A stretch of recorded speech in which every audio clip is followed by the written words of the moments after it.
Good afternoon, and thank you, and wow, I am so privileged and so honored to be sharing this afternoon with all of you and these incredibly amazing women that are being honored today. I'd like to extend my congratulations to each one of you, Octavia, Michelle, Kelly, Patty, and all 50 women that have been included in the Impact Report. Your achievements not just inspire me, but also so many others to work harder, to be better, and to make a dent wherever we can. So I'm very, very proud to be standing alongside of you. So in life, there are moments when you stop and ask yourself, how did I get here? Like, why am I standing here? Well, this is definitely one of those moments for me. And I find myself going back to the beginning, back to my roots. I was born to incredible parents, amazing parents who served as doctors in the Indian Army. I was the firstborn, and as far back as I can remember, I made my parents very proud and happy 99% of the time. Okay, slight exaggerations of personal achievements are allowed from time to time, don't you think? My brother was born a few years later, and even then, nothing changed for me. We were both given equal opportunities, and I want to emphasize this. I want to really emphasize this for you because I don't think a lot of people might understand that being equal might seem very normal. But where I come from, India, and a lot of developing countries around the world, more often than not, this is an exception. It's actually a privilege. My first experience of the glaring disparity between boys and girls came at a very, very young age. I grew up in a middle-class family with extremely philanthropic parents who constantly reminded me and my brother how lucky we were and how giving back to those who were less fortunate was not a choice. It was a way of life. Simple. I was 7 or 8 years old when my parents started taking me on these visits in a traveling clinic to developing communities around and villages around the city that we lived in called Bareilly. We were packed into this ambulance, and my parents would provide free medical care to people who couldn't afford it. My job at the age of 8 was assistant pharmacist. So I would count all the medicines, put them in an envelope, and give it out to patients. And I really took my job very seriously, very seriously. But the more I went on these expeditions, the more I began to notice the simplest things that distinguished a boy from a girl or a man from a woman.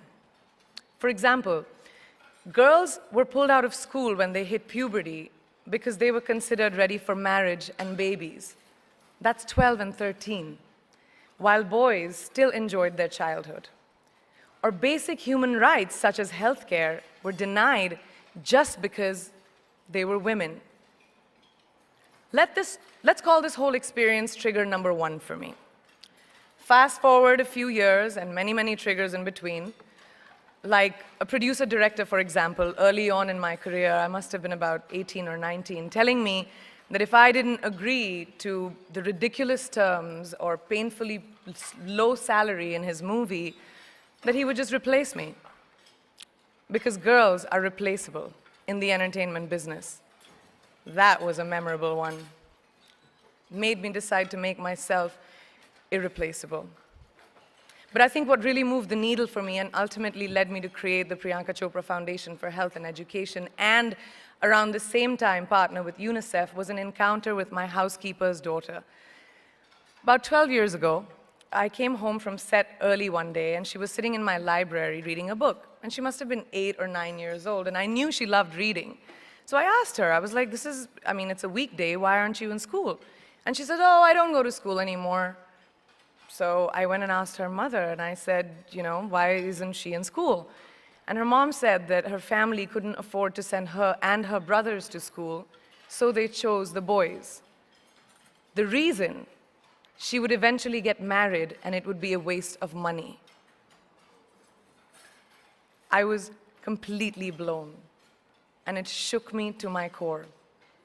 Eventually, I decided to cover the cost of her education so that she could continue to learn, because education is a basic human right.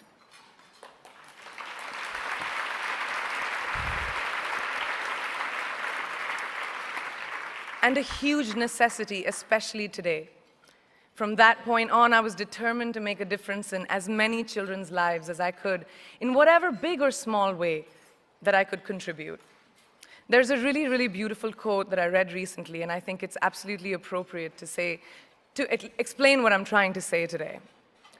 The hand that rocks the cradle, the procreator, the mother of tomorrow, a woman shapes the destiny of civilization. Such is the tragic irony of fate that a beautiful creation such as a girl child is today one of the gravest concerns facing humanity. Girls have the power to change the world.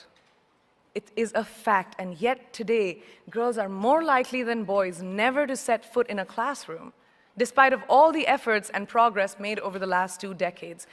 I'm just going to give you a stat, more than 15 million girls of primary school age will never learn how to read or write, compared to 10 million boys.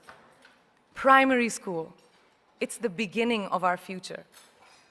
Over the last 11 years, I have witnessed firsthand the incredible work that UNICEF does for children around the world, especially victims and survivors of child marriage, displacement, war, sexual violence.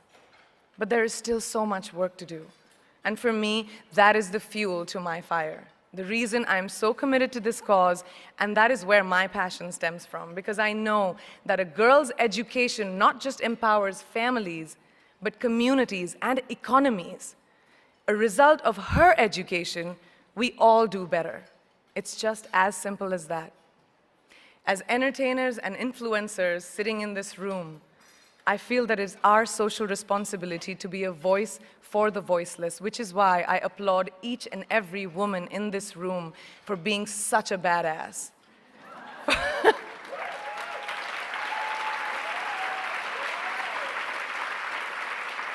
For using your platform and your voice to contribute to change, and for ensuring that there is not even one lost generation as long as we are alive. I'd like to thank Variety and all of you for encouraging me and all of us in this room to keep going and fighting on. Thank you so much.